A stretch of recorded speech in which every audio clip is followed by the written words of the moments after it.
Welcome to my channel. ఈరోజు కొత్తగా rice ఎలా వండుకోవాలో నేర్చుకునే వాళ్ళ కోసం అండి 2 గ్లాసులు బియ్యం తీసుకుందామండి.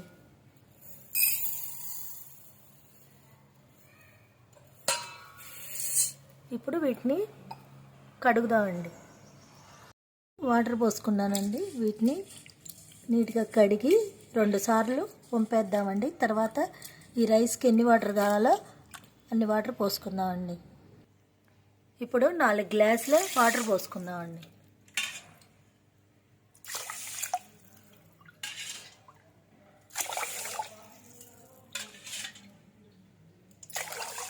నాలుగు గ్లాసులు వాటర్ పోసానండి. 2 గ్లాసులు బియ్యానికి 4 గ్లాసులు వాటర్ పోసుకొని మనం పాన్లో పెట్టేసుకుందామండి. ఇప్పుడు పాన్ తీసుకొని దానిలో 1 గ్లాస్ వాటర్ పోసానండి.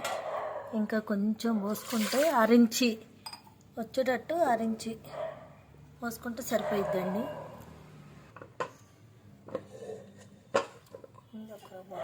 చిన్న టిప్ చెప్తానండి. ఇప్పుడు కుక్కర్ లోపల కొంచెం మనం వండుతూ ఉంటే కొంచెం బ్లాక్ కలర్లా వస్తూ ఉండేది కదండి.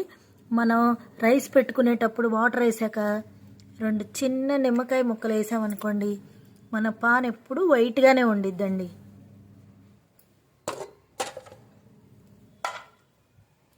గ్యాస్ కట్టు కూడా నీట్గా కడిగి పెట్టుకోవాలండి.